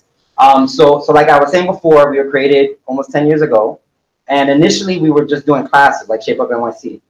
That's what we were doing. This was before Shape Up NYC existed. We were just like, yo, let's in the neighborhood we live, let's do a free class in the park or in a community center we got access to, a church. So we would do these free classes, and it was great, and people loved it, and people were like coming, and more people would come in. But then we kept running into this obstacle where it was like, we just feel like we're not making a dent. We're not really changing the conditions. And the short period that we work with people, maybe, 1 out of 15 will see the long-term results that they want because they were consistent, whatever the issue is. And so we were getting frustrated as an organization, like, yo, we don't have a big budget, we're not making $multi-million here, and we want to do this work. So how can we do it more effectively? And that's when we started doing more of the education work. We didn't move away from the service providing. We still provide tons of free services. Our fitness studio in Harlem, for instance, is a sliding scale membership. It goes as low as $20 a month to I think $70 a month now, and it provides the same kind of services that a CrossFit just half a mile away charges $250 a month for. So we still do the work, but now we have a more focused effort on the education component.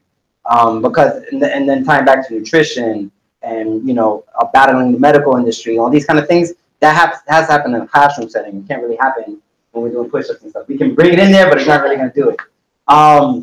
So who here has heard of the Black Panther survival programs? The Black Panther. Who knows who the Black Panther Party is? So like half of the room has heard of the Black Panthers. You've heard of Black Panthers? All right, cool. So the Black Panthers, who were born in the 60s, come out of the liberation struggle, right? So the whole world was going through these process of decolonizing, emancipating themselves, revolutions happening all over the world being transformed. It felt like, you know, the world was changing for the better finally. And many of our parents or some of us might have lived through that experience.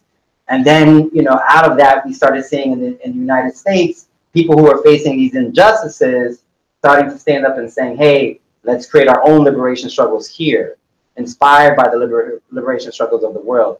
So the Black Panther Party was born out of that, primarily addressing questions of race, right? So the disparities that were happening because of the historical development of race in the United States, specifically of being a Black American. And so the Black Panther Party started doing a lot of advocacy work, you know, protests and actions. They became famous for walking around with guns. And, you know, in a time where, you know, you had tons of people walking around with guns, you know, in their towns, but the minute a Black person picked up a gun, it was an issue. Yeah, they changed the laws. So in a country where you're supposed to have the right to bear arms or whatever, you know, whatever. So in any case, so they became famous for that, and they became famous for a lot of their militancy, right? These young Black Americans being defiant and saying, no, you're not going to kill us anymore.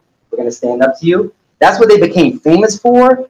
But what they really were instrumental is in their survival programs.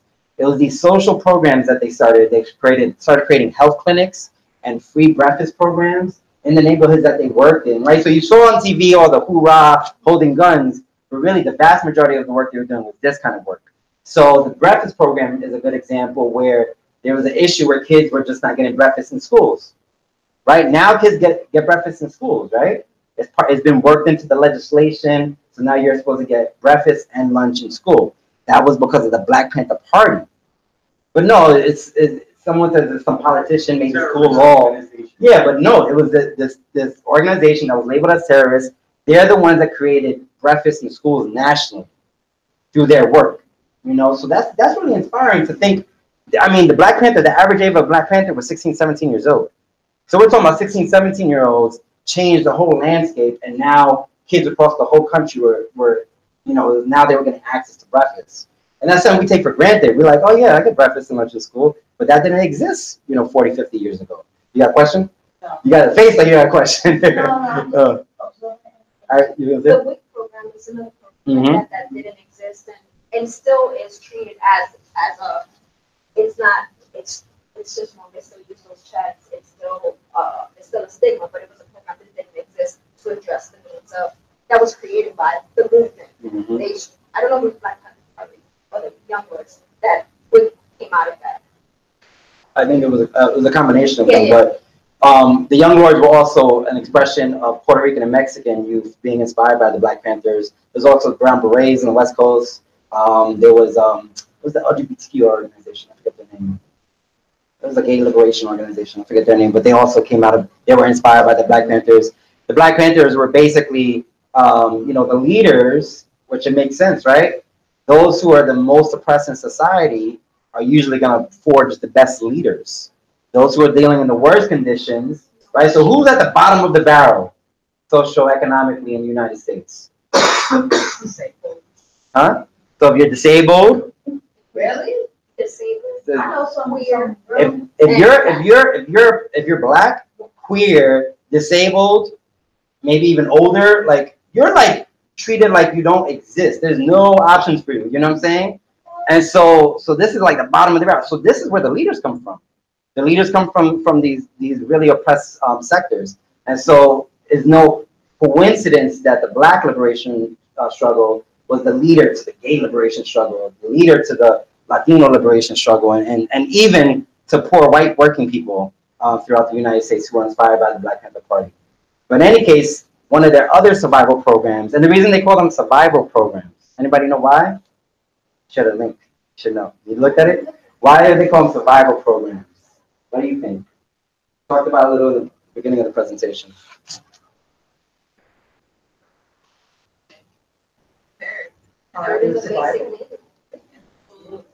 Are prepared, and we also need to prepare ourselves. Right. like some people who are like calling for social change or revolution are the kind of like sitting in a classroom and writing blogs and you know what I mean? Like that's okay, it's cool. You know, and then or in the other extreme, they don't do any kind of like any kind of education. They're just like breaking windows and like just trying to shake things up, you know. That's like on another extreme, I would say. But really, it's like getting a little bit of all of that stuff. But at the end of the day, also, are you part of the community that you're saying you want change in? And are you speaking to the direct needs? Right? Like, so if I'm talking about Black liberation, but I'm not talking about poverty, I'm not really speaking to the needs. You know what I'm saying? Like, the vast majority of Black people in the United States are in poverty.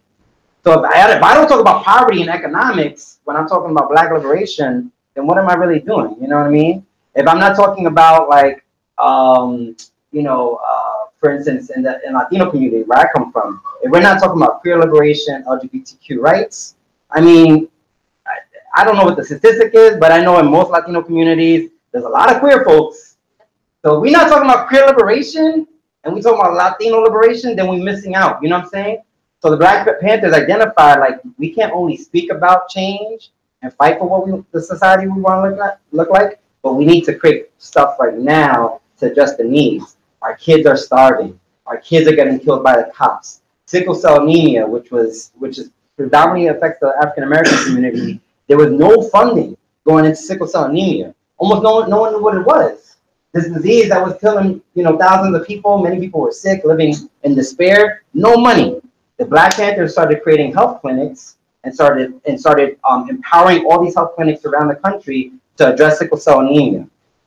And what's his name? What's the dude? John Lennon. I'm like, who's that white dude? John Lennon used his platform. He was on one of these talk shows. He used his platform and he brought the Black Panthers on to talk about sickle cell anemia. And so then it started getting national attention.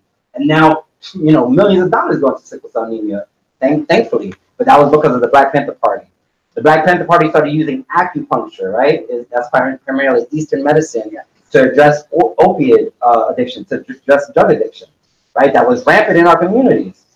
So they started using acupuncture to help people restore and get away from drug use, to get people back into healthier mental states. And they started creating all these acupuncture programs. They started taking young Black and Latino youth to China to study acupuncture and coming back as acupuncturists. And they still exist in our society today. A lot of the leading acupuncturists in this country are Black and Latino because of that struggle.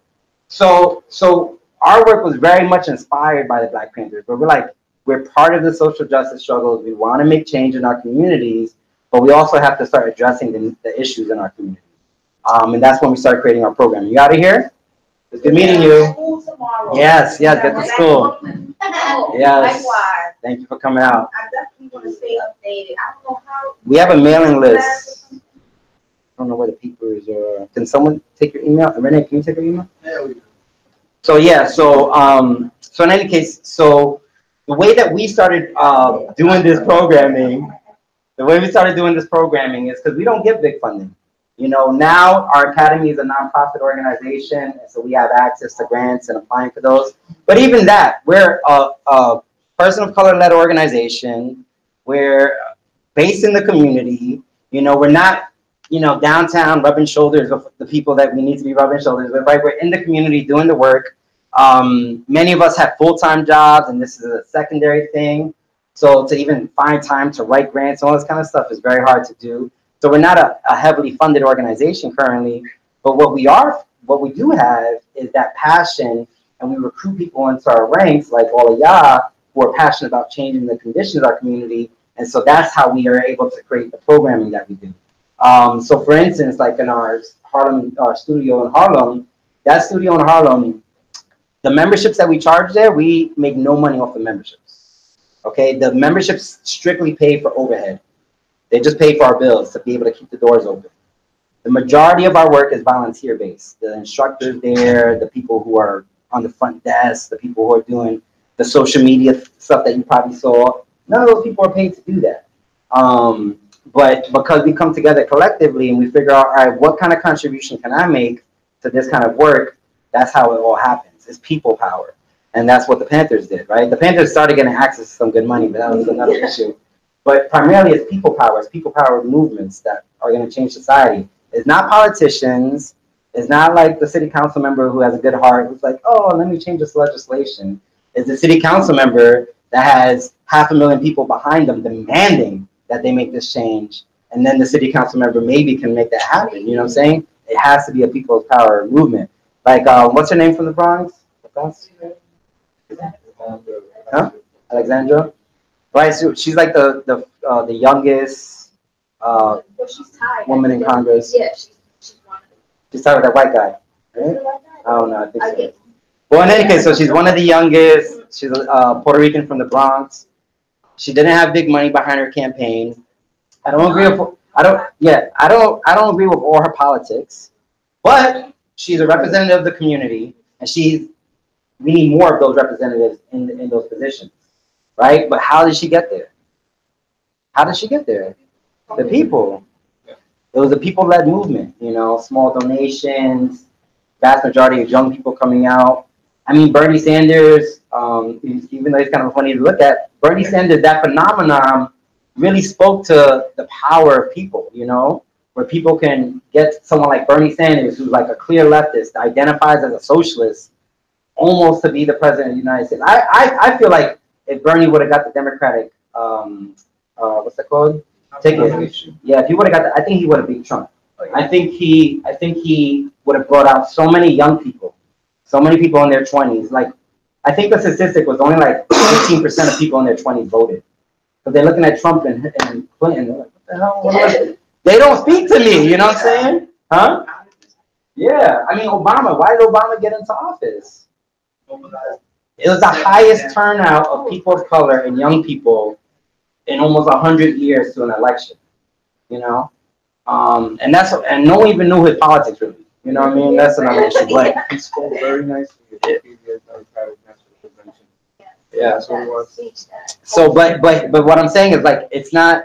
It has to be people power. So the work that we do, the transformative change, changing the conditions, pushing for policy, getting more programming into the community, it has to be a people power movement.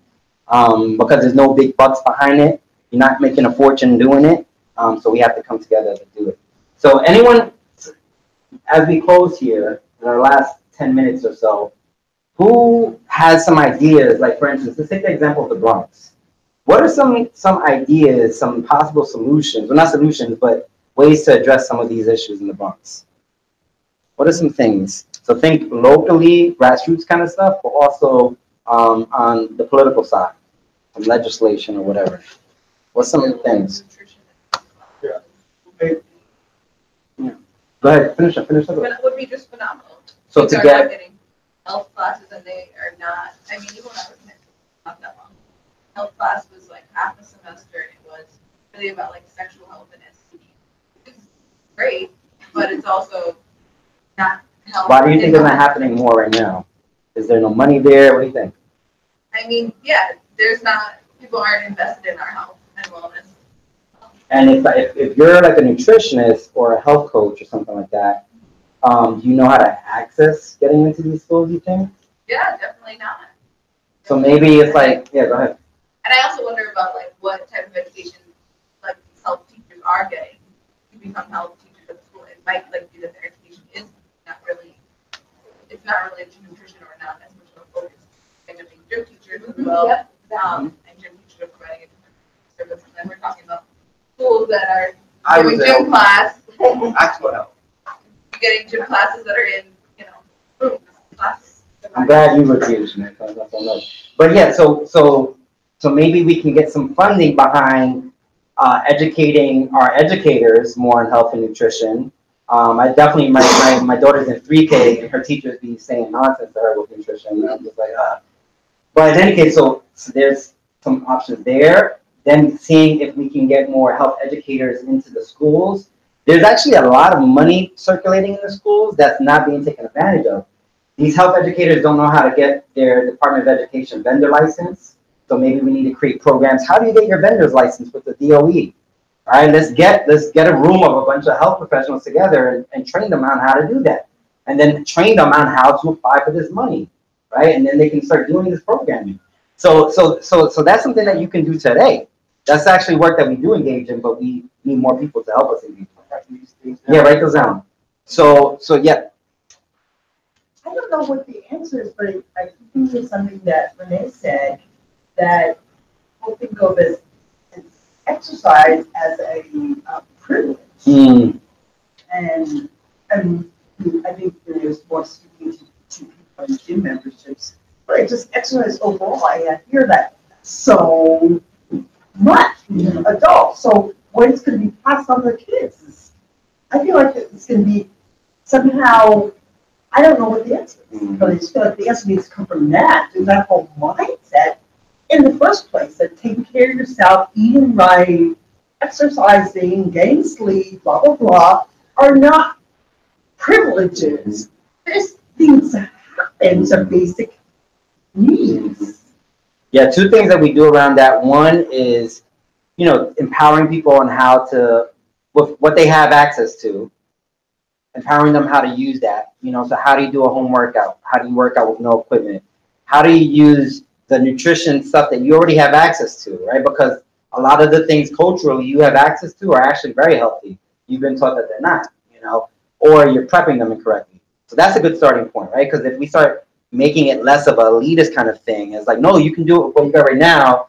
These are the ways to do it. Providing that education is helpful. The other thing I think is that educators need to not come from the elite class.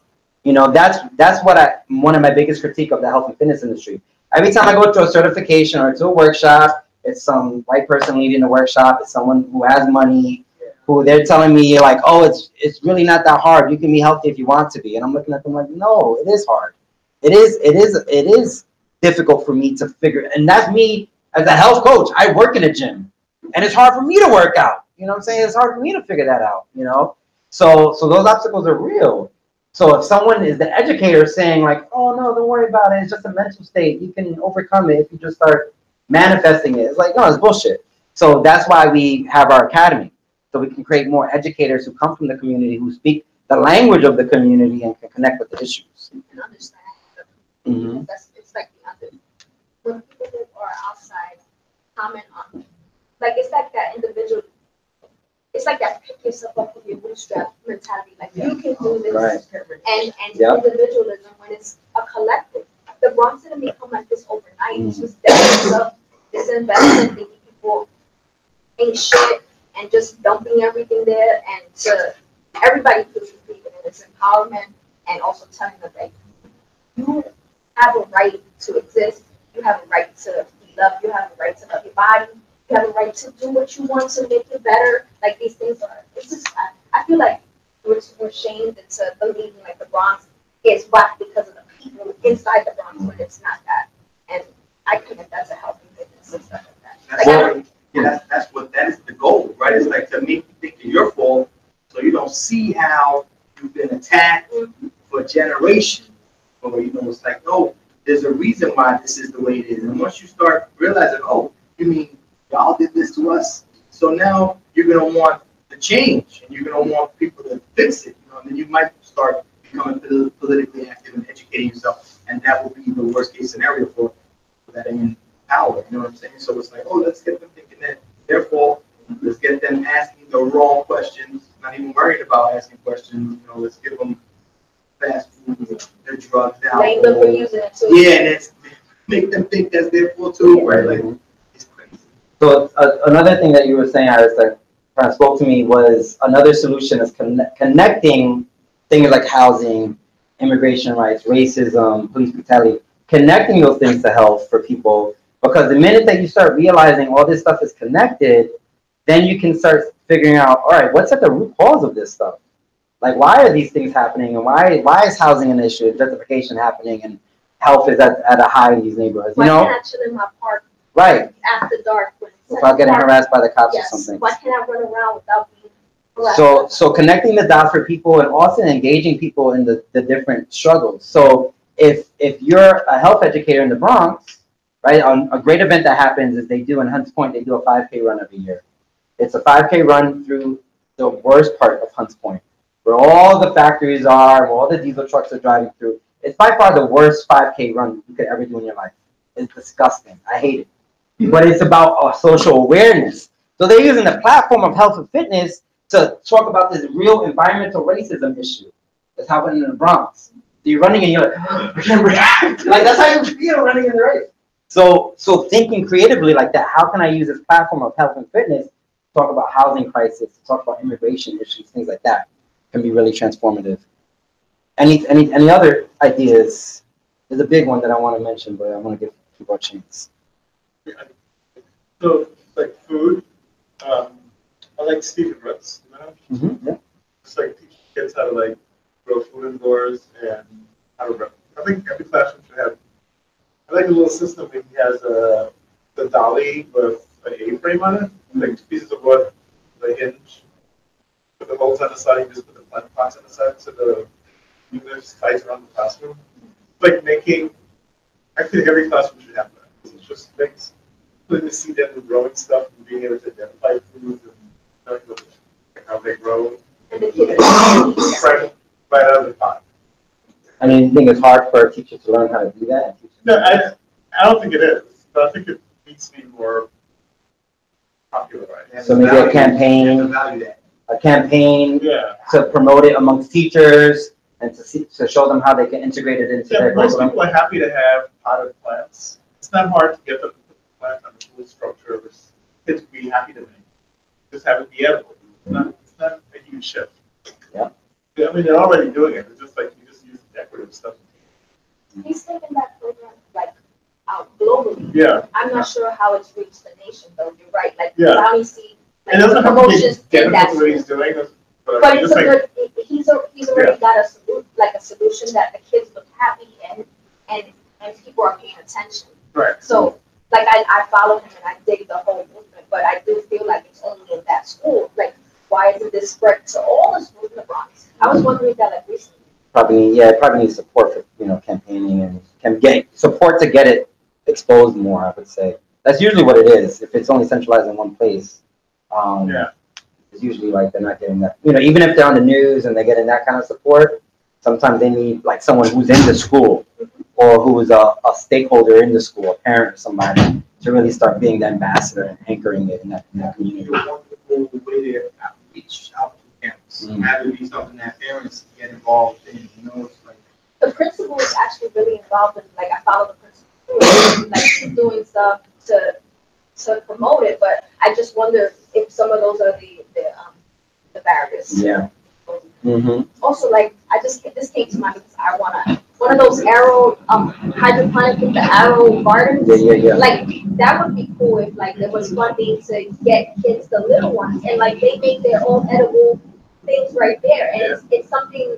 Like it seems like I have to buy one, but it seems accessible to me because it's in the soil, it's just water and light, and it can fit in your apartment because most kids live in tight spaces in the Bronx. So like that was something like that was like technology because now they have like Wi-Fi, they can learn using their phone and also growing stuff and growing healthy things. I don't know, that's my birthday. The two things I have, let's put out there because we're wrapping up, is one, political education, I think, is essential. So that's why we do the work that we do, because you could learn this once and be like, oh, this is great stuff. But you have to do continuous study on this. You have to continuously study economics. You got to, all the different structures that are in play, your health, just like you would, if you're a health professional and you're continuously studying anatomy or like different exercise programs, you got to do the same kind of thing when it comes to the social economic stuff. So study is important. So encouraging more health and fitness professionals or people who are into fitness enthusiasts to start learning more about this stuff, I think is essential.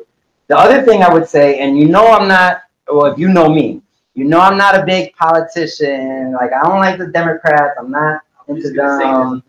Yeah. I'm not into that kind of stuff.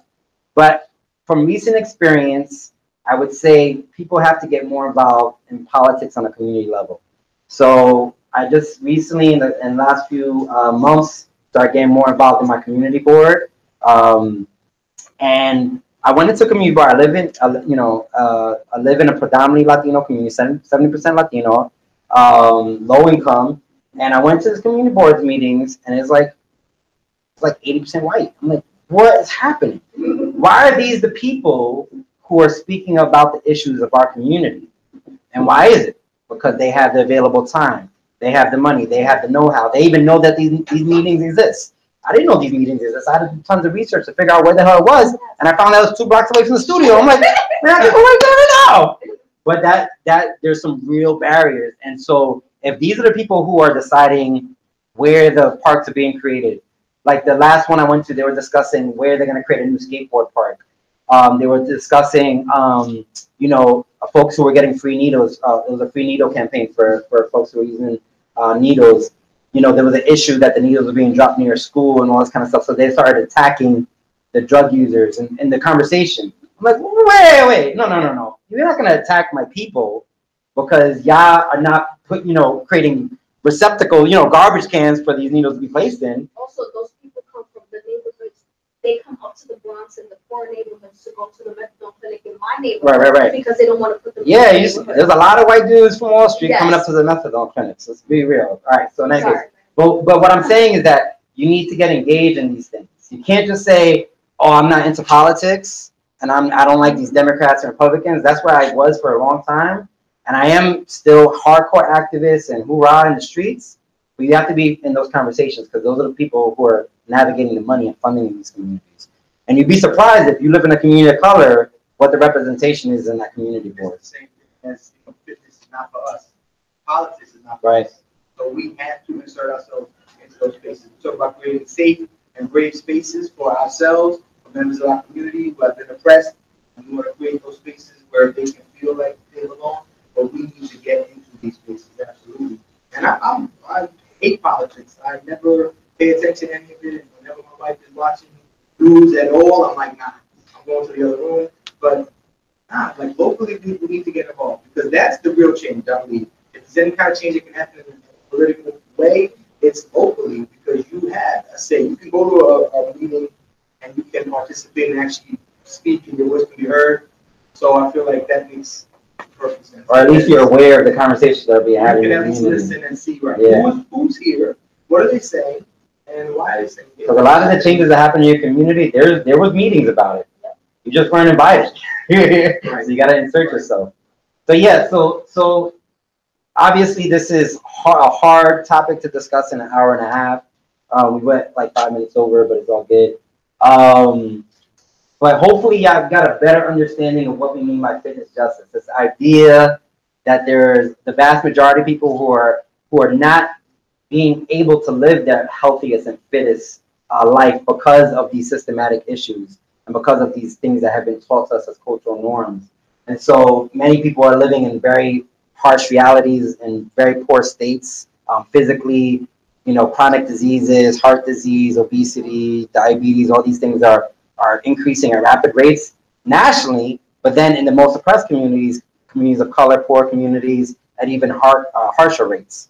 So we need to have this continuous discussion on how we can start changing that and making it more just for everybody, making it more accessible. So we'll close it on that. Again, we're going to be doing a monthly series. So I think it's January 10th or something like that, or 17th. But the second or third Thursday, we're doing our next workshop here, and it's going to be eating plant-based on a budget.